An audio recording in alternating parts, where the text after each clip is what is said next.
vision?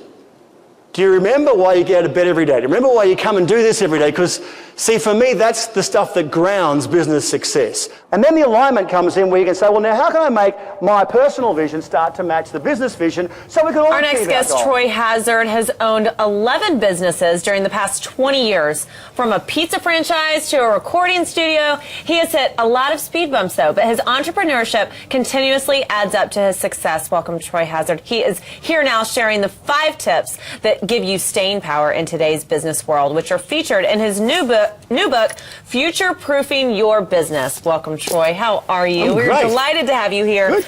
Okay, so I think this book probably applies to a lot of business owners because as a business owner myself, we spend so much time in the now. Yeah.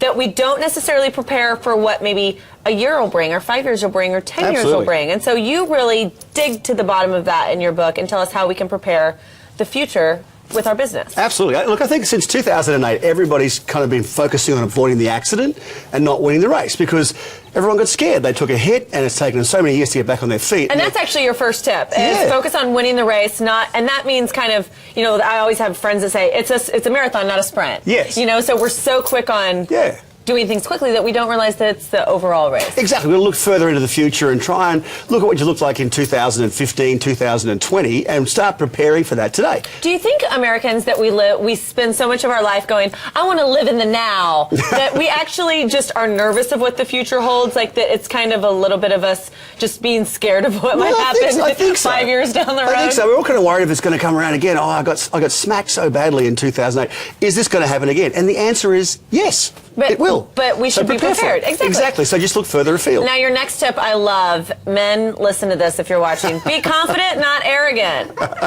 Because a lot of times confidence comes off as arrogance, correct? Well, it does. And particularly if you're a leader in a business, the confident leader is the vulnerable leader, the one who wants to collaborate with people and have people help them. The arrogant leader walks in and says, what are you going to do to fix it? I think you guys call it big hat, no cattle.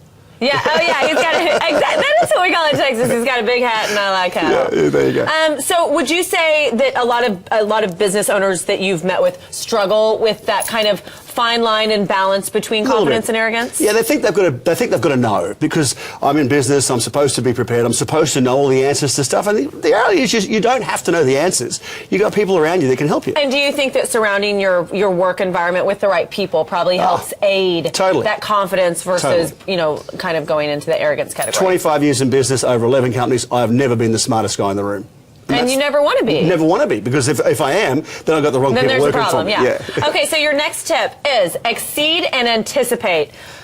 Well, I need you to break that down. Yeah, that's vague for me. Well, the simplicity of it is that everyone's had this saying, we have to exceed our customers' expectations. The reality is we need to anticipate their expectations and deliver on that well before they even think they need it. Okay, so don't seek out what we think they're going to do, or don't try to meet their expectations, but go one step ahead. Okay. It's like your iPhone. You didn't need your iPhone before it even arrived. But now I want the new one that comes out tomorrow or whatever day Apple it is. did that. They exceeded your expectations. They anticipated it and gave it to you well before you even thought you needed it. Now you can't do without it. I know. It's like a trick. You try to trick us. It is. Okay, so the next tip is a clear vision. Yeah. How does have a clarity of a vision? How does a business owner really create that? Is it a vision board? Is it what is the way that? That's a little bit too fluffy for me. Okay. I know that's going to upset a bunch of people, but it is to me.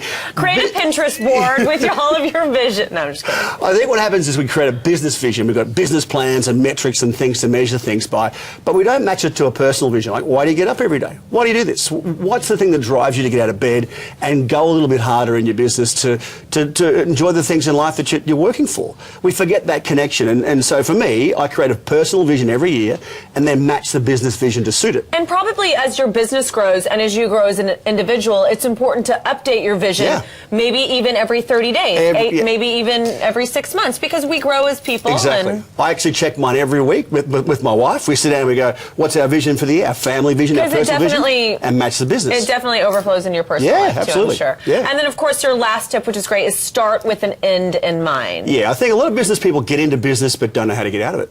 Like when you start your business, have you thought about what your exit is?